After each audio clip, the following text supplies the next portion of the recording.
Мы неоднократно предлагали шаги по прекращению огня. Никогда не отказывались от диалога с украинской стороной. Напомню еще раз, не мы прервали переговоры в 2022 году. Это сделала украинская сторона. В этой связи, несмотря ни на что, предлагаем киевским властям возобновить переговоры, прерванные ими в конце 2022 года. Возобновить прямые переговоры, причем, подчеркну, без всяких предварительных условий.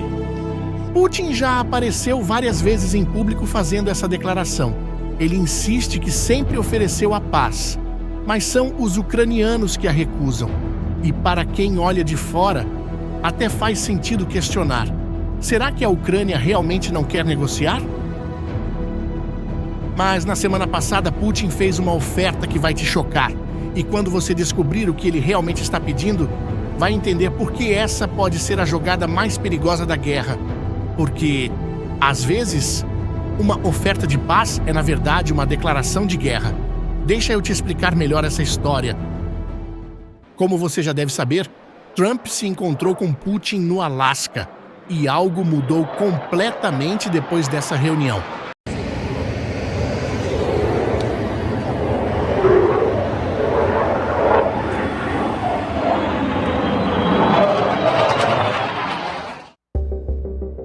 Antes do encontro, Trump defendia um cessar-fogo imediato. E isso era também o que os europeus esperavam. E, principalmente, era isso que a Ucrânia queria ouvir. Mas depois de conversar com Putin, Trump mudou de posição. De repente, ele começou a falar que um simples cessar-fogo muitas vezes não se sustenta, que era melhor ir direto para um acordo de paz. Essa mudança deixou a Europa em pânico. O motivo? Eles perceberam que Trump estava repetindo exatamente o que Putin queria ouvir. E aí você pode estar pensando, mas qual o problema? Se os dois líderes concordam, não é melhor para todo mundo? Bem, é aí que está o problema. Quando você souber o que Putin está oferecendo como paz, vai entender por que essa concordância é péssima para a Ucrânia. Veja, Putin apresentou sua proposta, e ela é audaciosa de um jeito que chega a ser, bem, um insulto para os ucranianos. Em poucas palavras, ele quer que a Ucrânia retire todas as suas tropas de Donetsk e Luhansk. Essas duas províncias formam o Donbas. Então, ele quer a região inteira para ele. Agora aqui tem um detalhe importante. A Rússia não controla essa região completamente. Existe uma parte, algo em torno de 12% do Donbas, que ainda está nas mãos dos ucranianos. Putin está pedindo que eles entreguem voluntariamente o que ele não conseguiu tomar pela força. You can see what the Russians actually want. We know that Putin has come into these negotiations and he has said, I want the rest of Donetsk. I want to be able to say, this part is mine that I don't own. This part of Zaporizhia I want. I want this down at Kherson. But the real goal is to get the rest of the Donbass here. Why? Because it's a rich agricultural area. It's where the majority of industrial production comes from. And underneath the ground, there is critical minerals like titanium and lithium and coal. And so this is the consolation prize. There's no way that Ukraine can accede to this kind of releasing this much territory to Putin. So as the president has said, he's not going to negotiate today on who gets what, but this is what the expectation is that Putin is going to ask for. Pare para pensar. É como se alguém invadisse sua casa, não conseguisse tomar a cozinha depois de anos tentando e depois oferecesse paz se você simplesmente desse a cozinha de presente. E em troca dessa generosa doação, Putin ofereceu migalhas. Ele prometeu devolver pequenos pedaços de terra em Sumy e Kharkiv. O problema é que, nesse caso, estamos falando de territórios que não têm valor estratégico nenhum. É como trocar um diamante por uma pedrinha da calçada. E tem mais. Putin também quer o reconhecimento internacional da anexação da Crimeia. quer o fim de todas as sanções e quer garantias de que a Ucrânia nunca vai entrar na OTAN. Basicamente, Putin quer que o mundo diga: ok, você pode invadir países e ficar com o território, sem problemas. Consegue ver a gravidade disso? Mas existe algo que Putin está pedindo que é ainda mais importante que território. E aqui a coisa fica realmente séria.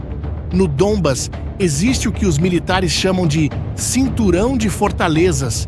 É uma linha de defesa de 50 quilômetros que inclui cidades como Sloviansk, Kramatorsk e Kostiantynivka, todas elas fortificadas ao extremo.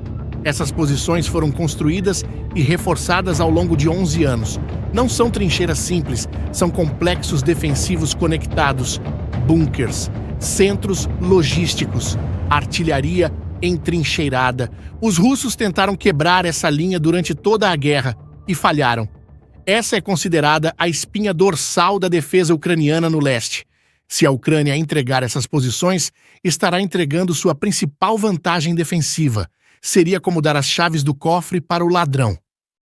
Porque sem esse cinturão de fortalezas, os russos teriam uma estrada livre para Kharkiv e Dnipro, cidades estas que hoje estão protegidas por essas defesas. Putin está a grosso modo pedindo que a Ucrânia cometa um grande erro, um suicídio estratégico. E quando Putin fez essa proposta, a Europa reagiu com uma velocidade impressionante. Em questão de horas, líderes de vários países se organizaram: Reino Unido, França, Alemanha, Itália, Finlândia, Polônia. Todos se apressaram para se reunir em Washington, nos Estados Unidos. Eles formaram o que chamaram de Coligação dos Dispostos e fizeram uma declaração muito clara: caberá à Ucrânia tomar decisões sobre seu território. As fronteiras internacionais não devem ser alteradas pela força. Foi uma declaração que basicamente contradiz diretamente e publicamente a proposta de Putin. Mas os europeus não pararam por aí. Eles ofereceram algo que, à primeira vista, parece uma concessão importante, uma garantia de segurança tipo artigo 5 para a Ucrânia. Deixe eu explicar o que isso significa. O artigo 5 da OTAN é basicamente um pacto. Se alguém ataca um país membro, todos os outros países da OTAN tratam como se fossem eles mesmos sendo atacados.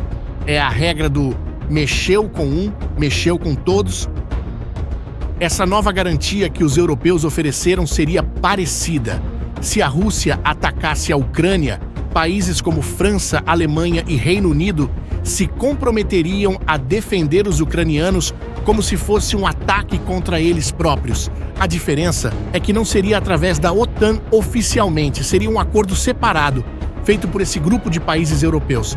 E sabe qual a reação de Putin quando ficou sabendo disso? Ele concordou com essa ideia. Parece estranho, não é mesmo? Afinal, Putin sempre disse que não quer a Ucrânia na OTAN. Por que ele aceitaria uma garantia de segurança parecida? Bem, porque essa garantia é como um cavalo de Troia, só que diplomático. Lembra da história? É exatamente isso que Putin está fazendo. Ele aceita essa garantia de segurança porque parece uma concessão. Parece que ele está cedendo algo importante. Mas, na verdade, é uma armadilha. Putin sabe que uma garantia tipo artigo 5 de um grupo de países não é a mesma coisa que uma garantia real da OTAN.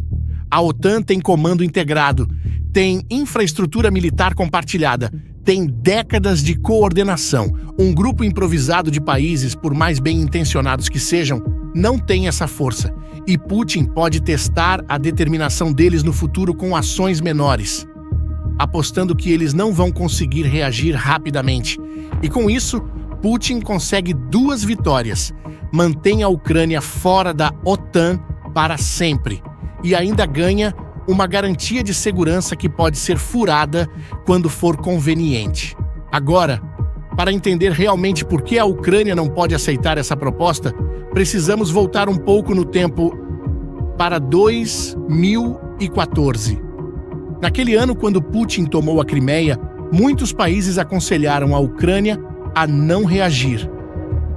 Dê a Crimeia para Putin e evite uma guerra maior. Eles disseram: ele vai parar por aí. A Ucrânia seguiu o conselho. Entregou a Crimeia sem lutar, esperando que Putin ficasse satisfeito. O resultado?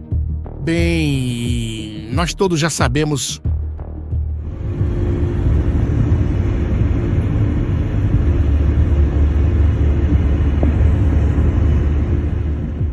Putin não parou.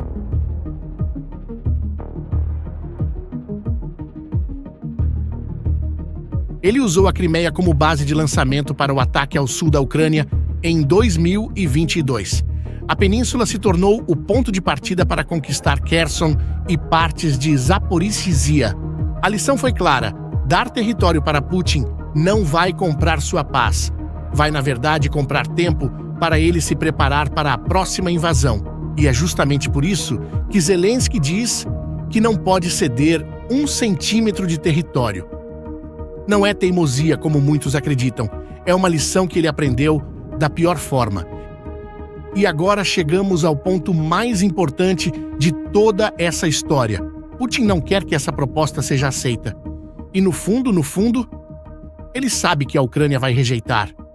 É exatamente isso que ele quer, porque quando a Ucrânia disser não, Putin vai poder usar sua máquina de propaganda para espalhar uma mensagem simples: eu ofereci paz, mas Zelensky escolheu a guerra.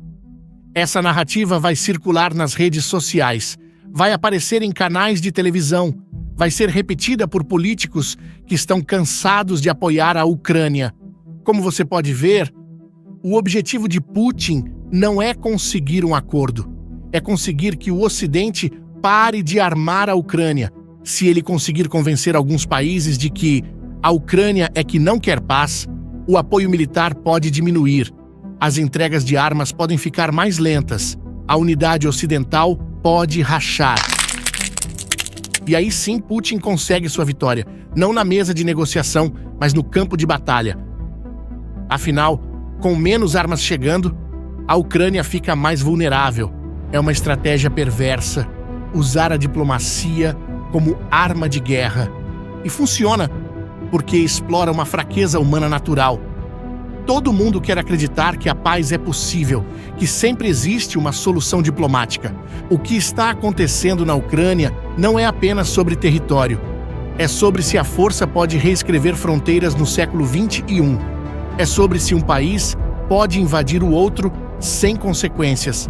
Se Putin conseguir ficar com o território que conquistou, estará mandando uma mensagem para todos os outros líderes ao redor do mundo: invadam.